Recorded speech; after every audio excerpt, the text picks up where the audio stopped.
Technical indicators are trading tools that use historical price data to help investors identify things like a security's trend and potential entry and exit signals. There are hundreds of them, so it can be difficult to determine which to use. Some new traders add numerous indicators to a chart and get stuck in analysis paralysis. By understanding the different types of technical indicators and their purposes, you can zero in on a few indicators to help you make trading decisions or even build a consistent rules-based trading system.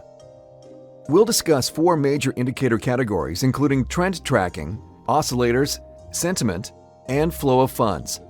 Trend tracking and oscillator indicators are generally used for creating trading systems, while sentiment and flow of funds indicators are commonly used for determining the strength of the broad market trend. Let's break these groups down and determine when you might use them. We'll start with trend tracking indicators. One of the basic tenets of technical analysis is the trend is your friend. This means a trader should consider using bullish strategies in uptrends and bearish strategies in downtrends. One of the most common trend tracking indicators is moving averages. A moving average tracks a security's price over a certain time period and plots it on a graph. For example, the 50-day moving average takes the average closing price for the previous 50 days and charts it. If the line is going up, the trend is up. If the line is going down, the trend is down. Long-term investors may choose a 200-day moving average, while short-term traders may choose a 20-day. The moving average can also be used to help determine buy signals. If the trend is up, investors may buy when the stock price moves above the line and sell when the price moves below the line. Other common trend tracking indicators include linear regression, envelopes, and Bollinger Bands. Often, trend traders look at other indicators to confirm a buy or sell signal. This is one use for the next group of indicators, oscillators. Oscillators typically measure how quickly a security's price is changing and chart it in a range to identify extreme values. Extreme values may suggest that a security is overbought or oversold, which could mean it's ready to reverse direction. Like watching a ball thrown in the air, you can tell it's about to start falling when its rise slows. A commonly used oscillator is the stochastic indicator. The stochastic measures momentum by comparing a stock's current price to its range of movement over a set time. If the stochastic line is rising, then this indicates that the price has bullish momentum. If the stochastic line is falling, then momentum is slowing. Some traders identify the extremes of the stochastic indicator as reversal zones. These reversal zones can suggest the security is overbought or oversold and can be used as trading signals. For example, the line crossing above 20 and out of the lower reversal zone could be a bullish signal. The line crossing below 80 and out of the upper reversal zone would be bearish. These signals can be used as confirmation with trend indicators like moving averages or as their own entry or exit signals for trading shorter-term swings. Other common oscillators include the Relative Strength Index or RSI, Moving Average Convergence Divergence or MACD, and the Commodity Channel Index or CCI. The next type of indicators, sentiment indicators, aren't commonly used to trade specific securities. Instead, they gauge investors' beliefs about the direction of the market. They tend to be popular with contrarian investors who are looking to pick market tops and bottoms. Many sentiment indicators are polls conducted by private companies to help determine if professional and retail investors are extremely bullish or bearish. Access to these polls often requires a subscription service. However, the options market offers some popular sentiment indicators you can access from most charting platforms.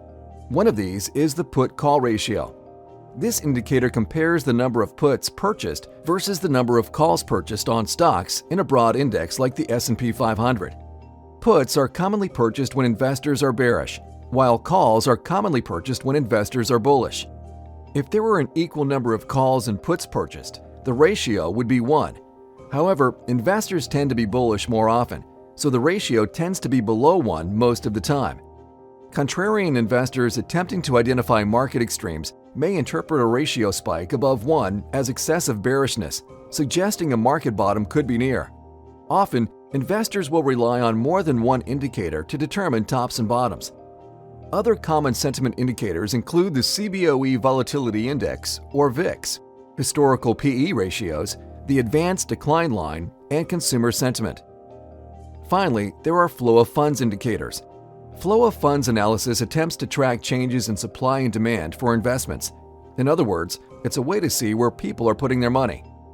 One widely available flow of funds indicator is the ARMS index, also known as the Short-Term Trading Index or TRIN.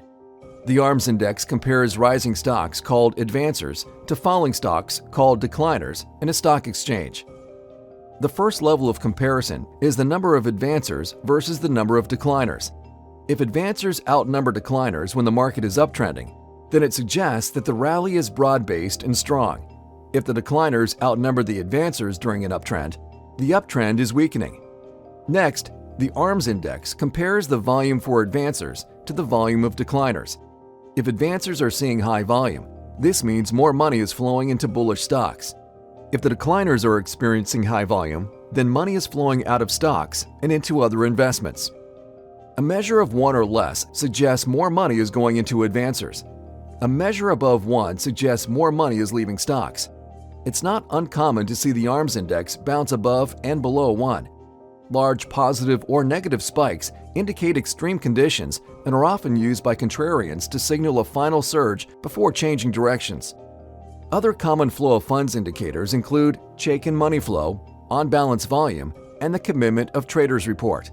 When it comes to selecting which indicator to use, it starts by defining what it is you want to accomplish. If you're looking to build a trading system, you may want to consider focusing on a trend tracking indicator and supplement it with an oscillator. If you're looking to trade short-term swings, you may want to focus primarily on an oscillator. Long-term investors may choose to focus on sentiment and flow of funds indicators to determine if the market is bullish, bearish, or neutral, and to what degree. Once you've defined what you want to do, it's easier to determine which indicator may be best. Whether you want to build a system or just enhance your decision-making process, there's probably a technical indicator that can help. The next step is to match the appropriate indicators with your investing goals.